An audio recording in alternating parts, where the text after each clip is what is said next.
again, and welcome back to Bad Habits. We are at it once again with a game called PseudoRegalia. Now, I'm sorry that I didn't do an anime of the month this month. Normally I would be on top of everything, but this month I had some family issues to take care of. Huh? What was it? Minding your own goddamn business is what it was. But getting back to the topic at hand, we're gonna get back to the game that we're reviewing, which we so dearly in my house call Goat Mommy Simulator. Now, from what I was told about the game, this originally was just a one-shot, just something they did in their own personal time, and, well, fans tended to love it. And honestly, I can see why. This game really does a great job of bringing you back to a retro area, more like Donkey Kong, Mario, or Banjo-Kazooie, somewhere around that Nintendo 64 area, and makes it extremely fun to play. An era where you really didn't need anything besides the game itself. You know, there's story there, but the story's more implied than anything.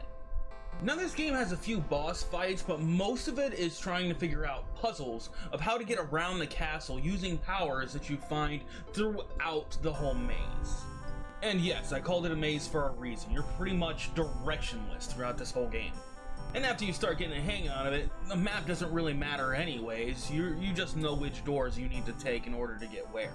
And most levels have multiple locations that you can get into it anyways. So it's not just one way in, there's multiple ways in, and you can just find it as you're walking along. Now, in this game, you're playing as Goat Mommy, aka Sybil. And your job is to go find the princess and release all of the other goat people from slavery. Or something like that. Like I said, the story was kind of implied. But realistically, it's just one big puzzle game where you're trying to get from one room to the next, flip switches, fight monsters in between, and get keys to unlock the final level. Unlock? Well, if you could English right. I know. And honestly, for what it is, the game's extremely fun. I can fully understand why everybody backed it so hard, because the puzzles are relatively hard. You have to find the powers throughout the whole castle while you're searching, and honestly, there's not just one way to do any one puzzle. For example, I got the final key without ever using the last power, and finagled myself into plenty of places that I just wasn't ready for yet. But that's PseudoRegalia, and that's really what makes the game fun. Now, I really don't want to get into the story, because the story's kind of implied, like I said, twice now, and if I start giving away any bits and pieces, then you know the whole story, because it's a really simple story.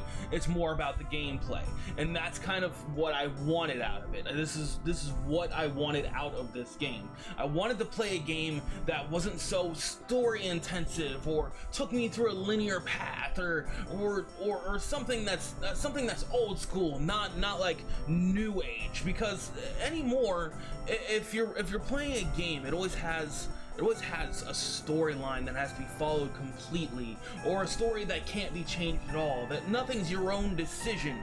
It's just nothing like the golden age of gaming, where you were just a character playing. Like the original Mario's, where the whole point was to save the princess, nothing else mattered. Or like Mega Man, where you were just some robot kid and the whole point was to defeat the monsters who stood in front of you. I don't need some crazy story that has to be so intricate and I need to pick up the stick in the forest 3 places back in order to unlock the current door. I just needed something simple, something that I didn't need to think too much and I could play, and I found it. Now, honestly, most of this game I found really enjoyable, but there was one bad part, and that's that the controls are god-awful janky. Like, press L2 and back plus A in order to do a backflip while you're mid-air, but if you press L2 and you don't press A fast enough between the L2 back and A, then you end up using your sword to go just straight down, which dives you into a pile of lava. It was extremely janky when it came down to the controls. On the other hand, it wasn't so janky that it was unplayable, it just was a difficulty tweak. But God, was it fun. I don't know how I got so much enjoyment out of this game, because most of it was just figuring out how to glide around a wall, or do a backflip in the right space, or hell, even take out the monsters in a certain room. It was just also completely simple that I found it enjoyable because I just got to play Goat Mommy. Which, spoiler alert, skip ahead like 10 seconds if you don't want to hear this. A spoiler. She's not really a goat mommy, she's like a cat bunny goat. Just a special snowflake, isn't she? I was completely fine with not knowing that information too. It was just something you find out. But getting back to the topic at hand, this game's kind of hard to talk about because there's not any story to it. It's just a whole bunch of puzzles that are together on bouncing off of walls and doing backflips in certain areas. It's different, and that's what I like about it. Like a nice fresh of air between all of the Call of Duties and Baldur's Gates.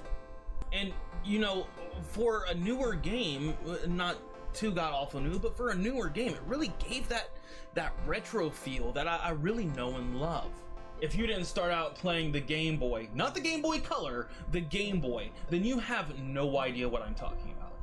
It's just the older games used to just be so simplistic, so you're playing it just to play a game, like playing Scrabble or Yahtzee.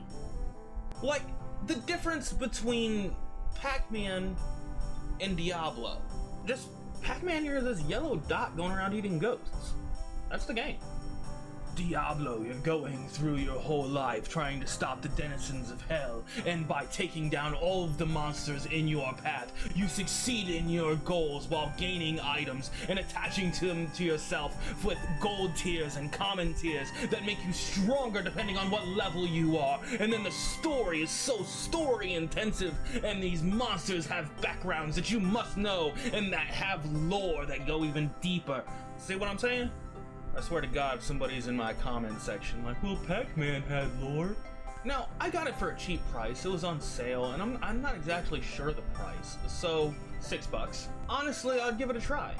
It's not really a bad game. I enjoyed it. It gives that old school feel. It's all about the puzzles. There's a few boss fights throughout it. It's really kind of just an enjoyable little playthrough. Just something to sit back and give it a little breather. Something not god-awful hard, and just a little side game you can play. And honestly, I feel like some of you are looking for that. But even though this video might be a little short, due to the lack of a description of this game of Goat Mommy Simulator, we are going to be ending the video here. I hope you guys jump on and check out this game. It was a really fun one. And I know it's not going to be everybody's cup of tea, but it was mine. So thank you so much for watching, and we will be seeing you next time when you join us right here on Bad Habits. Bye!